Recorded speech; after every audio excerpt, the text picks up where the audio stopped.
Welcome to the Dial View. ఎవరికైనా వయస్సు మీద పడుతుంటే అనుభవం వస్తుంది. ఎవరితో ఎలా మెలగాలో అని మాత్రమే కాదు, ఎవరితో ఎలా ప్రవర్తించకూడదో కూడా తెలుస్తుంది. ఎక్కడ ఎలా మాట్లాడాలో, ముఖ్యంగా ఎలా మాట్లాడకూడదో ఎదిగే వయస్సు, సంపాదించుకున్న అనుభవం, వదిలించుకున్న అజ్ఞానం పాఠంగానో గుణపాఠంగానో నేర్పిస్తుంది జీవితం. కానీ ఓ తలపండిన టాలీవుడ్ నట దిగ్గజానికి మాత్రం వయస్సు పెరుగుతున్న కొద్దీ బలుపు టన్నుల కొద్దీ పెరిగిపోతుంది. నరం లేని నాలుకను ఎలా అదుపులో పెట్టుకోవాలో తెలియని చేతగానితనం ఈ మధ్య వద్దన్నా బయటపడుతోంది. హాస్య చక్రవర్తిగా తెలుగు వెండి తెరపై చెదిరిపోని సంతకాన్ని పెట్టిన ఆ పెద్ద మనిషే ఆయన పరువును ఆయనే తెలుగు రాష్ట్రాల నడివీధుల్లో పడేసుకుంటున్నటువంటి వైనం పరమ అసహ్యాన్ని పుట్టిస్తోంది.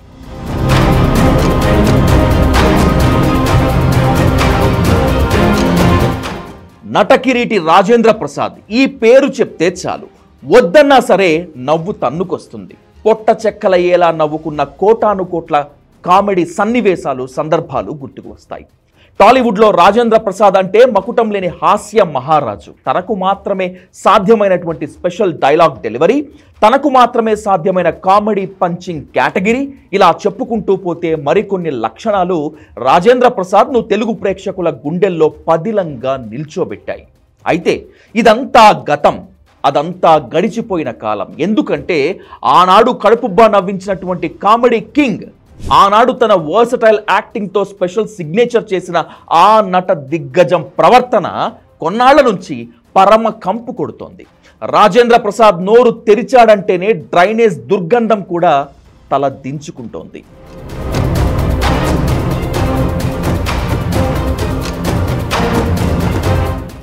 మూడు నెలల క్రితం రాబిన్ హుడ్ అనే తెలుగు సినిమా ప్రమోషన్లో భాగంగా ఆస్ట్రేలియా క్రికెటర్పై నోరు పారేసుకున్నారు రాజేంద్ర ప్రసాద్. ఏడి ఆ ముండా కొడుకు ఏడి అంటూ నవ్వుకుంటూనే ఊగిపోయాడు. కానీ రాబిన్ హుడ్ మూవీ యూనిట్తో పాటు ఆడియన్స్ కూడా అవాక్కయ్యారు. ఏదో అంటున్నాడులే అని డేవిడ్ వార్నర్ కూడా తెగ నవ్వేశాడు.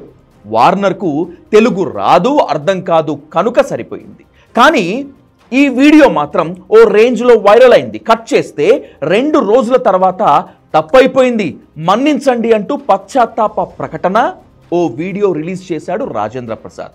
సోషల్ మీడియాలో వచ్చిన వ్యతిరేకతకు నాలుక ఖర్చుకొని రాజేంద్ర ప్రసాద్ తప్పక క్షమాపణ చెప్పాల్సి వచ్చింది. మామూలుడు కాదండి, ఏ వార్నర్ బి వార్నింగ్. ఈ జరిగిన సంఘటన మిమ్మల్ని ఏదైనా మనసు బాధ పెట్టున్నట్టయితే ఎవరినైనా తెలియకుండా, నేను నిజంగా ఉద్దేశపూర్వకంగా అన్నది కాదు కాబట్టి, అయినా కూడా ఐ ఫీల్ వెరీ సారీ. ఇక 2 రోజుల క్రితం జరిగిన దర్శకుడు ఎస్వి కృష్ణారెడ్డి బర్త్డే వేడుకలకు హాజరైన రాజేంద్ర ప్రసాద్ ఈసారి మాత్రం చెలరేగిపోయాడు. స్టేజ్ పై తానే అంతా అన్నట్లు బిహేవ్ చేశాడు. టాప్ కామెడియన్ అలీని పట్టుకొని అరే లం కొడక అంటూ మాట తూలాడు.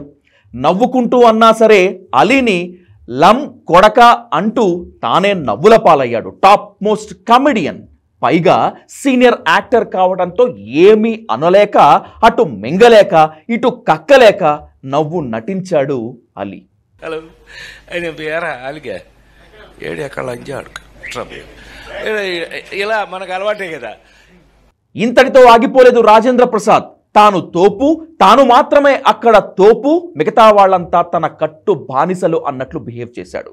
కాదంబరి కిరణ్ కుమార్ని పట్టుకొని కాకి అని, మరొక కెమెరామ్యాన్ శరత్ను ఉద్దేశిస్తూ వెదవనా కొడుకు అంటూ ఊగిపోయాడు. వినాలి ఇది, కూర్చోరా ఒరే కాకి. కాదంబరి కిరణ్ అంటే కాకి వాడు. ఇక సీనియర్ హీరోయిన్ మాజీ మంత్రి రోజాను పట్టుకొని అది ఇది అంటూ రెచ్చిపోయాడు రాజేంద్ర ప్రసాద్. దాన్ని హీరోయిన్ చేసింది నేనే, ఏయ్ ఆమని కూర్చో, ఏయ్ ఇంద్రజ సైలెన్స్ అంటూ అంత పెద్ద వేదికపై దిగజారిపోయాడు రాజేంద్ర ప్రసాద్. ఏయ్ దాన్ని హీరోయిన్ చేసిన కూడా నేనే కదా. ఏయ్ సైలెన్స్ ఆమని, దట్ సైలెన్స్ కూర్చోవే. హాస్య చక్రవర్తి రాజేంద్ర ప్రసాద్ నోటి దూల ఒక రేంజ్లో వైరల్ అయింది. ఎందుకీ అగ్రనటుడు ఇలా తయారయ్యాడు? ఎంత చనువుంటే మాత్రం అలీ అంతటి కమెడియన్ను పట్టుకొని లం కొడక అంటూ విరుచుకుపడతాడా? కడుపుకు అన్నం తింటున్నాడా లేక గడ్డి తింటున్నాడా అంటూ నెటిజన్లు ఏకిపారేశారు. ఇక టాలీవుడ్ అయితే రాజేంద్ర ప్రసాద్ ప్రవర్తనతో తలదించుకుంది. మహిళలు అనే కనీస సంస్కారం, ఇంకిత జ్ఞానం లేకుండా అది ఇది అంటూ వాగటమేమిటని వాపోయింది ఫిల్మ్ నగర్. ఇంతలో అలీ కూడా పోనీలేండి, కూతురు చనిపోయిన బాధలో ఉన్నాడు అంటూ ఓ సపోర్టివ్ వీడియో రిలీజ్ చేసి చేతులు దులిపేసుకున్నాడు. ఆయన మంచి ఆర్టిస్టు, ఆయన పుట్టుక దుఃఖంలో ఉన్నాడు. మనందరికీ తెలుసు, ఇటీవల మంచి కాలంలో తన కూతురు పోయింది, అమ్మలాంటి బిడ్డ. సో అందుకోసం ఆయన కావాలని చెప్పింది కాదు.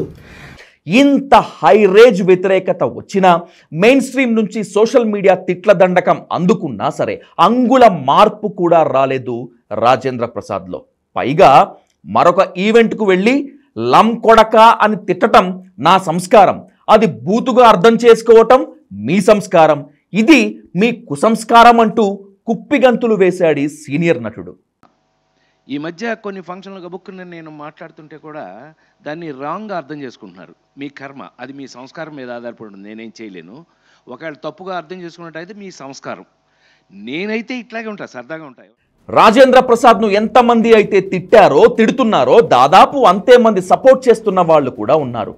లం కొడక అనో లేకపోతే మరో కొడక అని తిడితే, తిట్టుకుంటే మీకొచ్చిన నష్టం ఏమిటని తిరుగు ప్రశ్నలు సంధిస్తున్నారు. అది వాళ్ళిద్దరి మధ్య ఉన్నటువంటి చనువు, మధ్యలో మీరెందుకు గుడ్డలు చించుకుంటున్నారు అంటూ రివర్స్ కౌంటర్లు వేస్తున్నారు రాజేంద్ర ప్రసాద్ సపోర్టర్లు.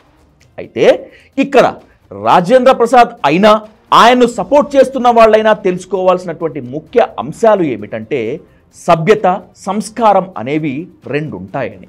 లం కొడక అంటే తల్లిని, తల్లి క్యారెక్టర్ను అవమానించే పరమ బూతు అని.